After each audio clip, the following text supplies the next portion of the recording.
Hey everyone, George here from America's Frontline. I can tell you this is a great day for me, a very exciting day. I get to have one of my best friends, one of my best gents, one of my favorite people on the planet on the show today. His name is Gary Ellis. He's done some amazing things, served his country and done such things that I just thought it was great to have him on the show. Me and Gary have had several conversations in our living room, several conversations over a good whiskey and him playing the piano, but I thought what a great treat for everybody to have Gary Ellis here and just tell us a little bit about himself and some of these things he's accomplished. Everybody, Gary Ellis. Well, thank you very much for that. I know we're good friends and everything, but I don't know if I can live up to that intro. Yeah. It's a pleasure to be here. It's my first time in Los Angeles, and I'm excited about that. We had a good time last night, and hopefully another one tonight.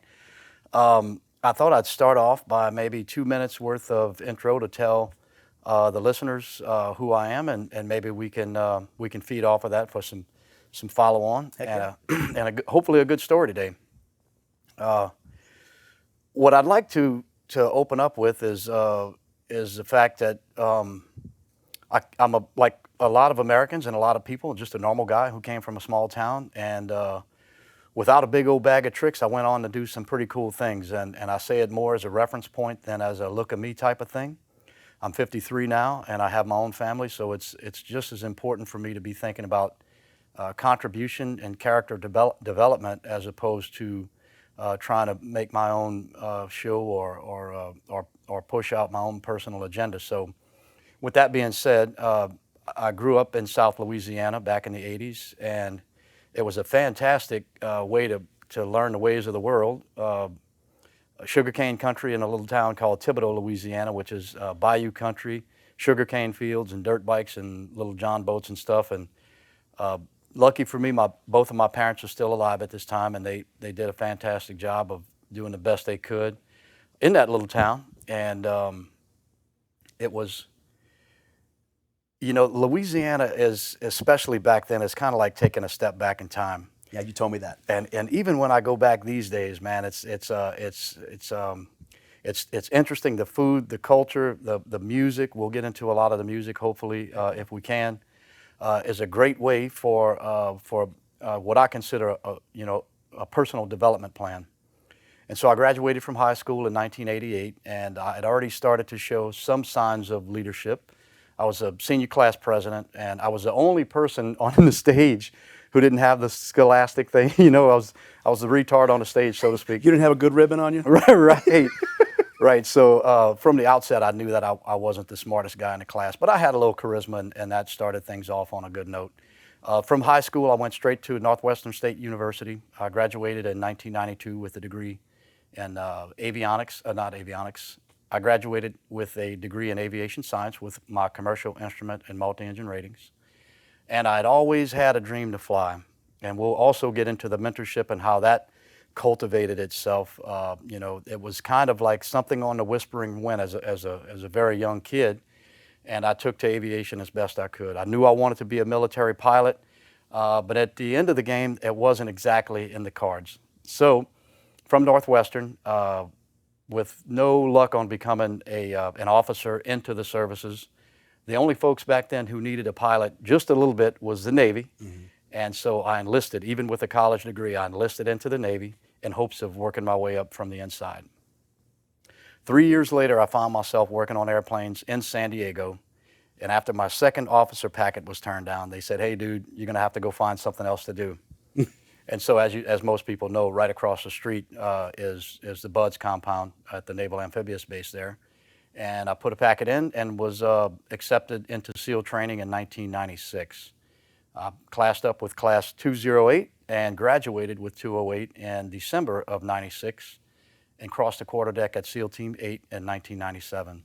That's too cool. A really, really interesting call to adventure there, and that's one of the things that I really want to share with the listeners out there far and wide. And it's not just pertinent to the SEAL teams or to the masculine journey, but for anybody who wants to go out there and do something, man, it really can be done if you take some steps in order to get there. But anyway, so SEAL Team 8 went very well. That was all prior to 9/11, and then after my third deployment at SEAL Team 8, I was pushed, as I like to say. We had a command master. Encouraged. Right. I I got off a deployment. I was headed off on my 2-week leave, and the Master Chief yelled across the quarterdeck. He's like, "Hey, don't spend too much time in the bourbon bottle because you're going screen for Dam Neck." I said, "I didn't even put in a chit to screen for Dam Neck." He said, "I know, I did." Oh my gosh, here we go. Because I've always considered myself during my military career more of a citizen soldier than like the tip of the spear. Explain that. Citizen soldier. Citizen soldier. So I sit at right about 113 IQ, which is average for a human being. Back in those days, I was 155 pounds at best. So I didn't have the mental capacity, as far as I'm concerned, especially not the physical prowess to go and do super high speed things. And so I don't say those things these days as a disabler, but they more became an enabler for me as I moved throughout the decades. Because what I noticed, and this is a little bit of a digression on the introduction here, but when I showed up to Buds, there were monsters there, man. These were big guys, collegiate athletes, high-speed triathletes, everything up and down the field of view for an athlete. And I was in good shape. I did prepare myself, but it was a lot of those big guys who went away first. Yeah. If you couldn't manipulate your body weight, not only in a lot of running, but on the old course, in the water, then you didn't make it. So those things ended up being a pretty good enabler for me as things went. But anyway, so I was allowed to try out for Dam Neck, which I don't, because of my former brethren, I don't even like to say the word CTF6, because it's just like one of the things that I consider on doing a podcast or something like this is, if I was sitting in a team room, would the gents be happy with what's coming out of my mouth? And I try to maintain my bearing on that. But I made it. I made it over to Dam Neck, and I spent 5 years there. It was absolutely the land of milk and honey for a young frogman. And the window is very narrow in order to get over to Dam Neck. You can't be over E7 in rank, and you have to have some experience in the regular SEAL teams before you can petition to go over there. But it's the command is full of resources and full of good people and full of good Americans and an absolute can-do attitude. And we'll get into maybe some of the conceptual stuff when it comes to what we consider a no-fail mission.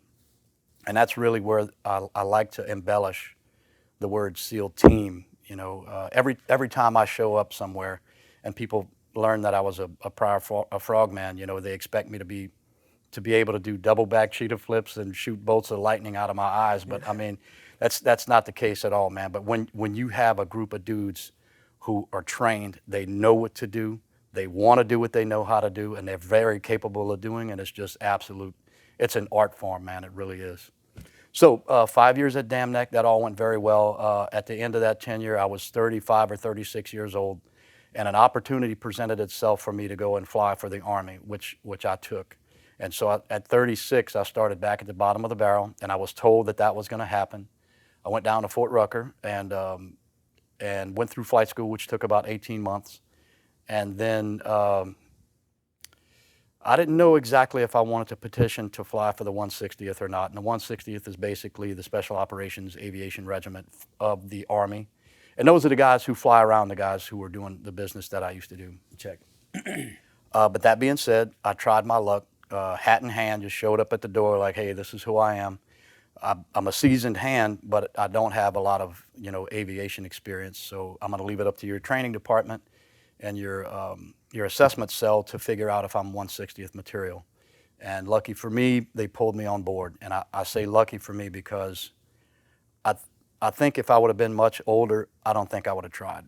And I learned that through the first 2 years at the 160th are no joke, man. You're still what the listener would think of as a co-pilot, and it's another grueling 2 years of constant performance and just one room deeper real quick. I experienced a lot of personal loss at that time. That's something I want to share with the folks. I never like to pitch a notion of a victim or a poor me type, persona because everybody's going to have that, man. So what you buttress against that over time is your character. Like if you develop your character over the years the best you can, that when the floods come, and they're coming, like that's all you have is, you know, sometimes yourself and your character that you've developed to lean on. It's not going to be a bank full of money or some other superficial gadget that's going to get you through the tough stuff. And so again, that's part of the stuff that I'd like to share while we go through the story. But Yeah. so I spent my remaining years there. I flew Hawks at DECO 160, which was absolute graduate level flying, helicopter aviation. I deployed 10 times with the 160th. Yeah. So over my span of 21 years, I deployed 16 times, 250 free fall jumps. I used to be 6'4". That's a joke. That's not true. That's not true. Because one of the really cool things I did, and then I'll wrap up the intro, and then we can move on. Is I ran boats at Dam Neck, and I won't get into the specifics of that, but it's really cool stuff. It's absolute gas for a motorhead, and it's a beating on the water just because of what we're out there doing day and night. It's a wonderful capability for our American military, and that's about all I can really say about it. But it was absolute man town when it came to like the things that were cold, dark, and scary, and those miserable nights. It was really fun to look back on. But I remember going through it and being like, oh, this is the most miserable I can even imagine being, man. So I retired with 21 years in 2014.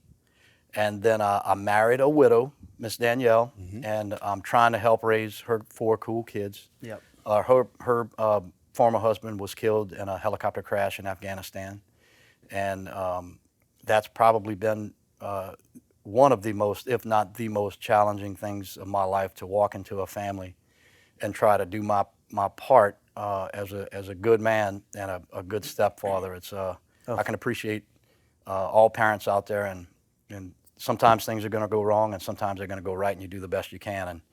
And I've tried to apply that same formula to the family. Like, even though I busted it up yesterday, we're going to get up fresh day, fresh attitude, and not allow the anchors that we all drag around as humans to be disablers. You know, so now I currently work for a company flying helicopters out of Louisiana. I'm a field check airman for Metro Aviation. It's a great job. Have great co-workers, peers, good folks up and down the chain of command, and I plan to stay there as long as I can maintain a medical. And so I know that was more than 3 minutes, but I think no, it's okay. It's good. We've got plenty of tape. I think that about wraps up the intro, man. But anyway, if you're good with it, I thought we might start with way back in Louisiana again. And these are some of my favorite stories. I love to hear about your military days and what you did, because you did some amazing, cool stuff. And I'll just say this on a side note. For those that don't understand, Gary's, what are you, 5'8", 5'9"? 5'8" on a good day. On a good day, maybe 165 pounds. Right. And I just point that out, and this is not for anything, right, for smaller statured people or whatever, that he did all these things at 5'8", 160 pounds, and it's not lost. And also, I hope that people pick up on your demeanor and the way you speak and the way you talk.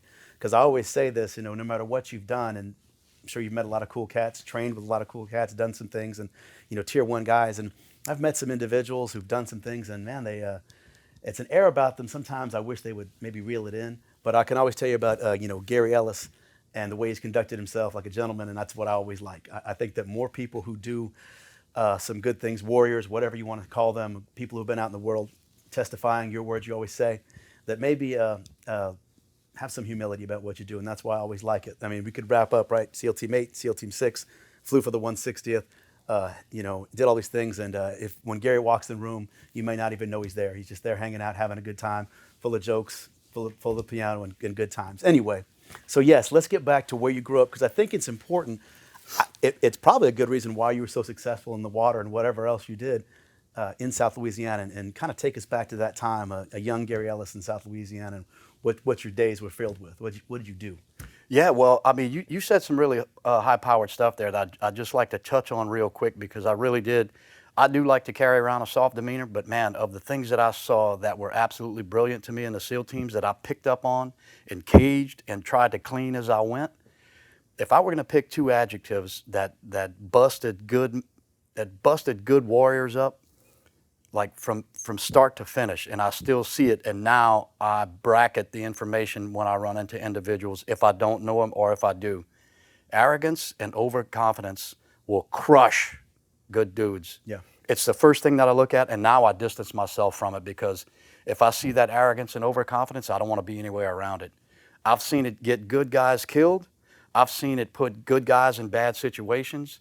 And on a similar note, the guy who walks in the room and beats his chest the most is normally the guy who did the least. Check. And I say that from my own breadth of experience, like on and off of the battlefield. So when I see a guy come in and pounding his chest, this, that, and the other, like, I think I'm gonna distance myself from him. Yeah. You know, so I think that's a very powerful note to start off with. Yeah, no. I mean, that's, I was in the police department. I've seen guys do lots of cool Right. things, and I've seen people been on really great teams. And I don't know, man. I've also seen guys that talk and conduct themselves a certain way, and then you go a room deeper and you figure out, well, you really haven't done much, but man, you sure carry yourself a certain way. Anyway, we can go on and on about that.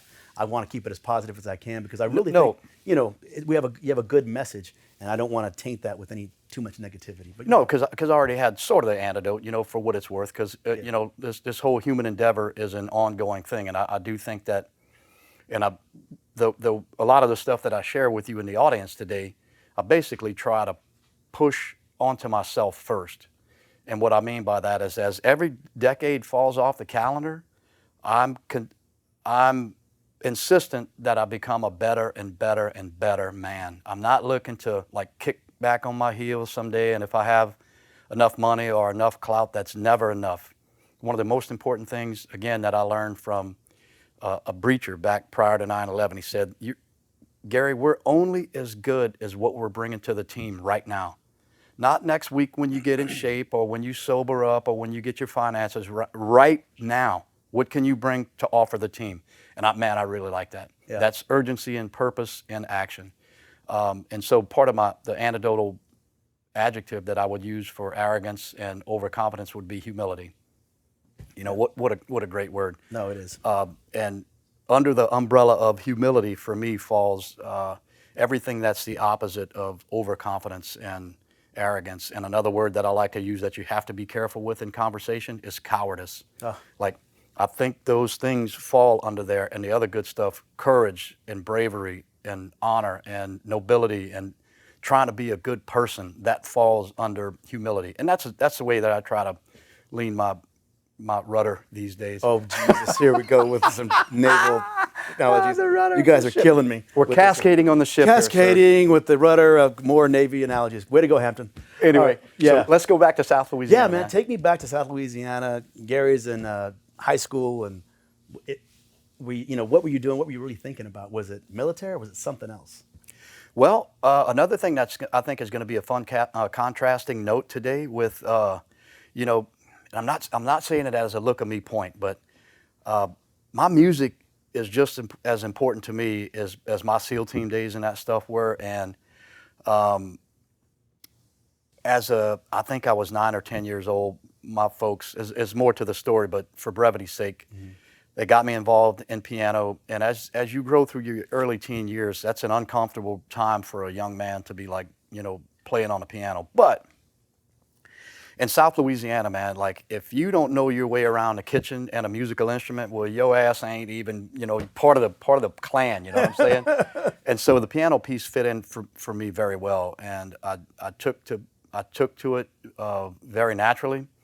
And then I just so happened to really, really enjoy the sounds and the rhythms and the music of New Orleans. And in New Orleans, the piano is about as funky as it gets, man. It's got live music in general will warm up a room all day long. Yep. But the piano plunkers that I like to listen to, man, they'll electrify the room, man. Just snap to pure goodness, and all of a sudden everybody's having a good time. Yeah. And so that went well for me.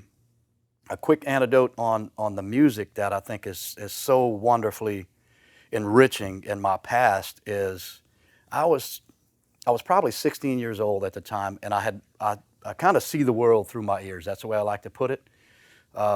my ears are very in tune, and with that, the music was the same parallel. So I play by ear, as a lot of people like to say. I can hear something and I can play it.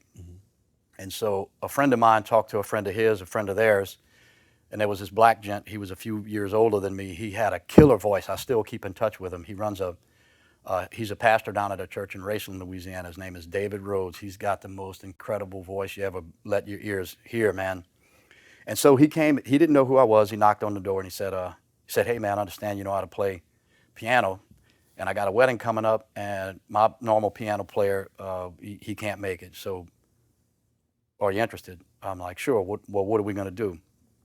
And he hands me a tape, and it's high-powered progression. It's not just like what musicians know as like 1-4-5 chord progressions. It's complicated, chord structures, and it was a real challenge for me. But I put it together, and he and I went and did this wedding. And after that, it was on like a pot of neck bones, man. Like, That's one of my favorite phrases. At that point, as best as we could manage, I would go and do a lot of the black oriented weddings and funerals with him, and then he would come to the Catholic Church. And not that they're not mixed. I'm just saying that, especially back then, man, down in South Louisiana, that was a rarity, and we just took the ball and ran with it, and we still keep up to date. And as a matter of fact, Carl, that we'll talk about later. David came and helped me send Carl home. Oh, wow. Yeah, so I have a recording of it. It's absolutely amazing. But so the music was, and it still is with me. As a matter of fact, a part of my retirement, if I can, is going to be to develop and play music with primo session players. That's what I'd like to do.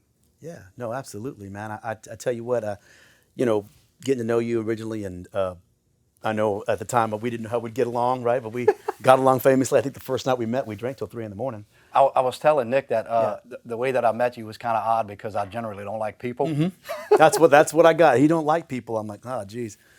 We ended up drinking till 3 a.m. We had a good time, but it was over that piano, and I didn't realize how much I loved the piano. As a matter of fact, now I've got a couple of vinyls, and all I listen to is piano.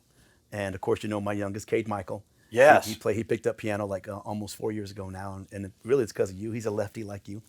And anyway, I love it. And I just think that we've had so many good times over that piano and so many good times listening and talking. And you talked about it changing a room and how it affects. And it's almost healing in a way, because I love it after we met when I was still a police officer.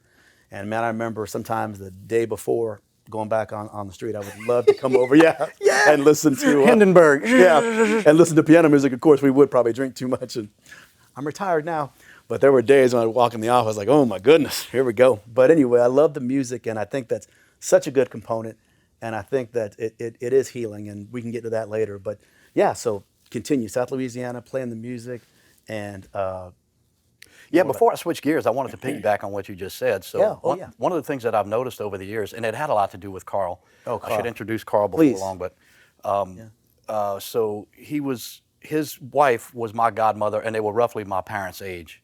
And they lived just a couple of doors down. Neither one of them are alive any longer, unfortunately. God rest his soul. I buried them, and we buried them in 17. But Carl took me on as a young buck, and they really embodied like the village raises the family back then, so because every parent knows that when you try to teach and train your child, after a while it's just going to be the old wah wah wah, but if you're getting it from multiple directions, like some of it might stick. And Carl was phenomenal with that stuff, man. Yeah. So, but there was much more to he and I's relationship. It was just a piece of magic. I wish everybody had a Mr. Carl, or for him, in his own words, had a Gary, because there was some really nice alignment between. We both loved aviation. We both a hard day's work agreed with us, and I even knew that as a very young man. We both played kind of what I would call like Louisiana honky-tonk piano. And so I love that old dude so much, man. So when I was 15 or 16 years old, it wasn't uncommon to just have me over at his house and we'd be howling at the moon, playing piano, acting a fool. And the point to that story was I didn't know it, and probably till about 20 years later, that part of the magic that happens with some of that old music, not that it doesn't happen with new music, but the human endeavor is kind of weaved with a story. Like we all, like even right now, man, we're telling a story. Yeah. And some of those old South Louisiana tunes would just take you down this little story lane. It didn't matter if you heard it 100 times. It was still fun, and it was upbeat music, and you could kind of put away the worries of the world for 20 minutes and enjoy some music. Absolutely. No, that was always enjoyable. And, yeah, we can't let a segment go by without, you talk about Carl so much. I feel like I knew him. And that was that, I guess, that mentorship, or I don't know if it was more than that to you. Is that what you would have called it? Your mentor? I don't even, it seems like it's more than that. I mean, I would say that, and look, I'm not trying to take anything away from my parents, of course. Oh, I know. Yeah, absolutely. Over the years, I want more people to learn, more about my parents, and for part of the reason of this story, like, so my old man, for what it's worth, and as politely as I can put it, and you probably laugh if you heard me say it, when I was a kid and we were kids growing up, he colored outside of the lines pretty good, That's putting it politely. My mother was a simple lady, she's a wonderful gal, still got a big old sense of humor. She taught school for 30 some odd years down there. And the reason I even bring up the part about the old man is like all of us out there have something that we suffered in the past, and that's part of the human endeavor, man. That shouldn't be something that crushes your soul. That's par for the course, man. You're gonna suffer, so you might as well suffer uphill. You know what I'm saying? Yeah. But anyway, with the Carl piece, he and I were just kind of kindred souls, and there was something I didn't learn about myself until very recently. And this is some stray voltage right here, and I'm going to try to say it as best I can without sounding it like look at me, but there's something inside here, man, that's extremely happy to be alive. Like there's just something that a gift from the cosmos. Like I've had really bad times in my life, and then the next couple of weeks will go by, and I'll be like, oh man, fresh day, fresh attitude. Here we go. Let's stay in the game while we're in the game. Yeah. And so, but Carl had that also. Like the glass, the old glass was half full. His glass was overflowing, man. Glass over. Just a happy dude to be alive, man. And so you talk about a joy to be around. And he loved being around the younger generation. And he always had a very wise approach to raising us.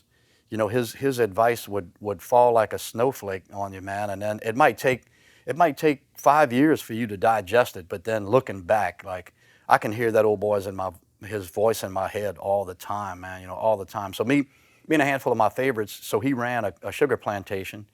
He spent 19 years in the Air Force, and at his father's dying request, he said, Carl, I want you to come back and run the family farm.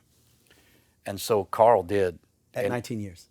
It was one of his lifetime regrets, but he honored his father's request. He went back to Thibodeau and ran the family farm, basically until he retired.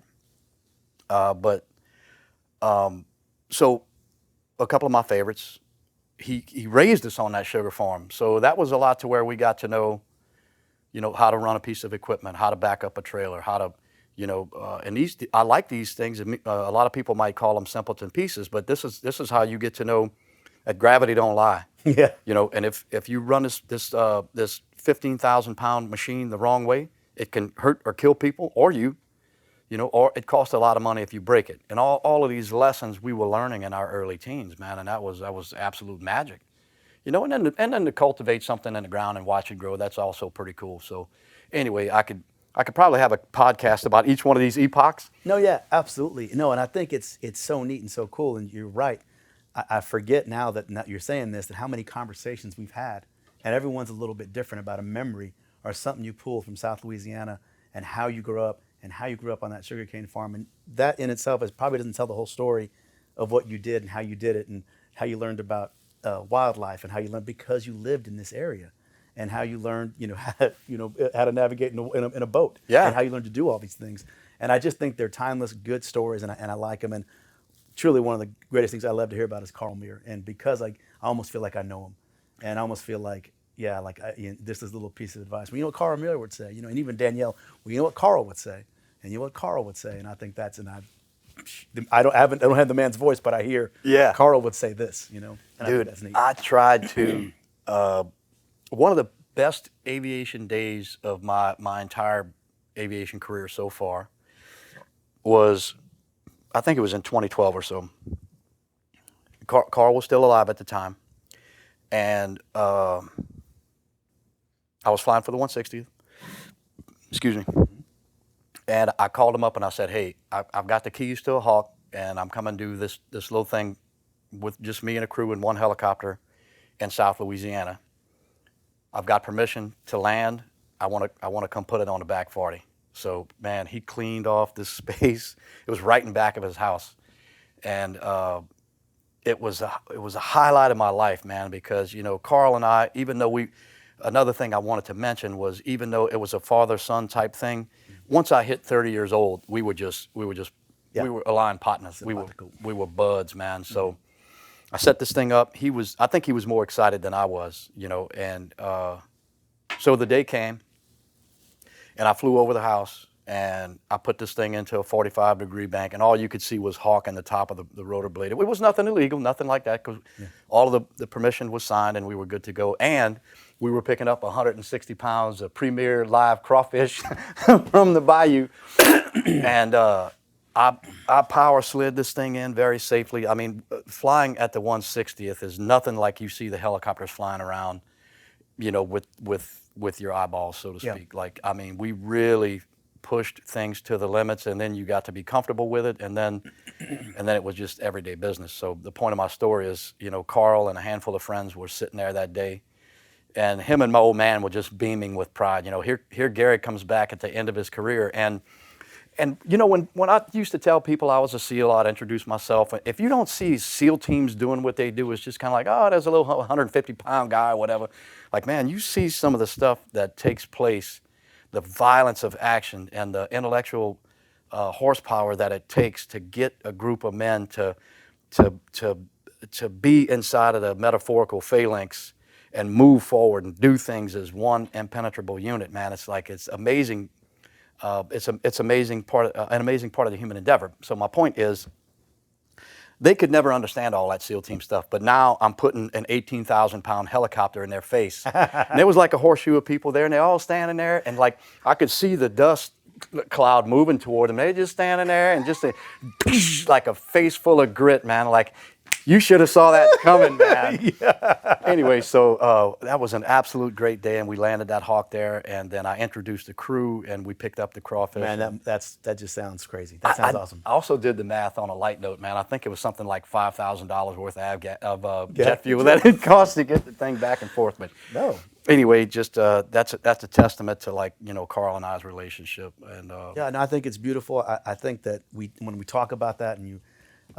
The relationship you had with them, and we've talked about this before, when you look at, because we're men, so I'll mainly talk about young men, that they had that person, a mentor, even when they come from circumstances that aren't so great, and we've talked about this before, that when you look back and you trace back their history, there was somebody, a mentor, you know, and in your case, a good, I guess, father figure, or a good, solid man to look up to, and said, that's someone to emulate. And I think that a lot of times that older men should, maybe, I don't know if you call it seek it out, but don't be afraid. If there's some young man, a young person there, where do I go in life? You know, maybe that's you. Maybe that's us. Maybe that we should be that mentor. And anyway. Oh yeah, no. Talked about that, you know. And look, that's a great way to kind of like finalize a great thought about Carl Meir, and then we can move a little bit. But sure. Carl wasn't just, you know, like the way that I conceptualize a lot of the overarching vision that we see for a man in the 21st century. Like, this dude was hard as a coffin nail, man. Yeah. Like, he flew B-66s up and down the Yugoslavian border waiting to get shot down back in the 60s and stuff like that.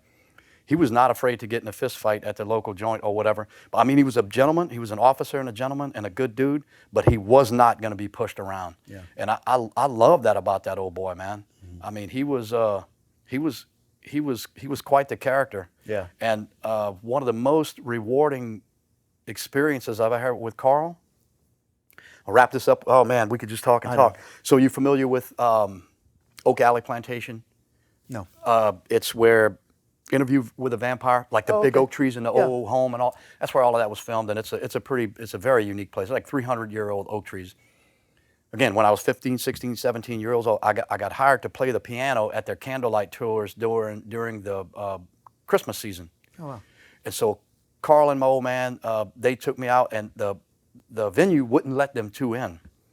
And so they went down to the local store, got a 6-pack, and they were right outside the window where they could watch, and they were freezing cold, drinking beer. And my mother had said some off-color stuff that night. She was trying to get Carl to help me out with something that I was not proud of, with like funding for a future endeavor that was coming up. And I said, hey, I asked you not to tell Mr. Carl that. Mm-hmm. And I used the wrong tone in front of him. And he sat me down at 17 years old and just, he broke me down a parade rest. Yeah. And of course it started with, I will never hear you use that tone of voice in front of me again, in front of your mother. That's where we're going to start. You got it? And I was like, yes, sir. So it's just absolute magic that old boy was able to push up and down the zone of knowing when to be hard and knowing when to be soft. He was a pro at it. Yeah, and we can go on and on about that. But more young men and young boys and girls need to be talked to that way. Oh yeah. It's okay for a parent or that mentor to put them in check. Tighten I don't up. want to break their spirit. No. No. So important. So you did this. So was Carl the reason? Like military, that's what kind of drove you in that? What was the reason that said, I'm going to join the military? He was definitely an advocate. I would say that was the call to adventure. That's another thing I don't like about the cell phones is if the child, and when I'm saying child, I'm saying like anybody from 0 to 20, so to speak. Yeah. You got to have that quiet time, and you have to have your kids break through that boredom cycle where they're like, I'm bored, and you throw them a phone or an iPad. They're never going to hear the call on the wind. Yep. It's got to be where you're through that noise, and you're like, okay, well, what am I going to do? Well, if you ask properly, then you might get an answer. And I love that about the individual, and I love that not being about money. So for me, it was aviation. And some things presented themselves to me as a younger kid, but man, once that aviation bug was set, I mean, it was really all I wanted to do. Yeah. And so that all actually went very well, growing up on the bayous and stuff. And just real quick, and we can move on, but we running those little boats and those motorcycles out in the cane fields and stuff like that. We learned weather management, and we learned energy management and fuel management, because it only took me one time to run that dirt bike out about 2.5 or 3 miles from the house, crying all the way back, because nobody's coming. There's no cell phone to call somebody, man. You push that rig back and put gas in it, and off you go. It is self-correcting. Yeah, and it's clean. I mean, as hard as it is for us to see our kids struggle, they are never going to be a force to deal with unless they endure adversity. They have to. We have to. I mean, look at what the mother and father does, especially brand new parents. When that child is born, man, it's like it may not be what they're saying, but it's like, oh man, this is the most perfect and beautiful thing I've ever seen in my life. Well, let's prepare him to be the savior of the world, because guess what's coming? Like no other thing on the planet, the horses, the cattle, the beasts of the field, like your dogs and cats, and none of them creatures know that they're going to die, man. Like the human being, the conscious human being, is the only thing that knows that death is out on the horizon. So what's that mean, Gary? Here's what it means. It means it's hard for every single individual to get up in the morning and tow the load. Yeah. And that's why I don't like a special interest group here or a racial slur here or anything because all of those systems do to me is hijack the suffering of other human beings. I don't have to go much further than this studio right here to scratch beneath the surface before somebody's mom is dying of cancer, or somebody's got Alzheimer's, or a kid is detrimentally sick, or any of these things. That's the human endeavor. People suffer, and we're all part of it. We're all in it together, man. So reeling that back into the story, we learned that early on. And I'm not saying nobody else did, but it was my particular part, Yeah. And I really enjoy that about growing up down there and seeing some adversity and coming from a family that have some problems, because so many families do, and then to be able to tell the story like, hey, I didn't have a bunch of IQ, but I did have some drive. Like I would say, if I were going to plug anything in that helped me to get through the heartbreak of like, hey, you're not going to fly airplanes, man, for the military. You can go out and be a flight instructor or do whatever you want. But at that point, I was committed to the military, so to speak. I was 2.5 or so years in. Mm-hmm. And just to back the aviation piece up a little bit, I was so strung on aviation. I borrowed $25,000 worth of student loans to fly, which was a lot of money back then, which I paid back, by the way. There you go. There you go.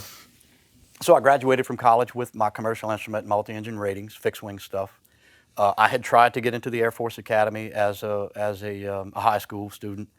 I even tried my junior year to go to LSU instead of Northwestern State University so that I could pick up an ROTC scholarship and then, pick up a commission from there. You ain't got the grades, boy. Fair enough. So what we're talking about is failure and rejection, which, we'll get into more of that later. But I would basically like each and every one of my fantastic listeners out there who's willing to hear it with their own ears, like, you should learn how to take failure and rejection and eat that shit like a ham sandwich. Yeah. Like, that's all you got, a little failure and rejection? Next evolution. Let's go.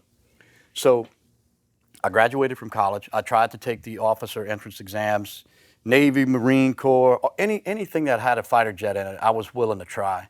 Like, no, you ain't got the grades, hoss. Yeah, roger that. Y'all don't like me, I'm gonna work my way up from the inside. So I enlisted into the Navy. And I put two officer packets in, both of those got denied. And then the second one was denied because of my vision. So now I know I'm up against a physical limitation. And so that was heartbreaking, like it would be for anybody, like, you've been chasing. Now we're going to axe that. You got to go do something else. Fair enough.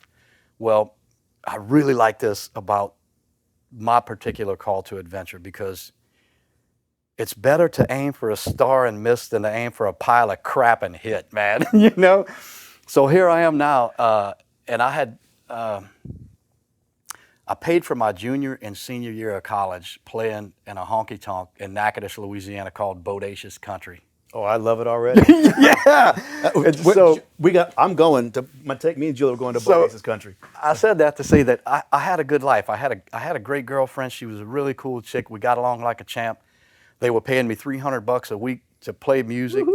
It was a house gig, so what that means is Wednesday through Saturday night we would play from 9 to 2 a.m. It was great, man. It was a lot of fun. I was getting my education, and things were going very well. And then when I enlisted in the Navy, the second officer packet was turned down. I was an E3 riding around on Coronado Island on a bicycle because I didn't have jack, man. It was what we just talked about it last night.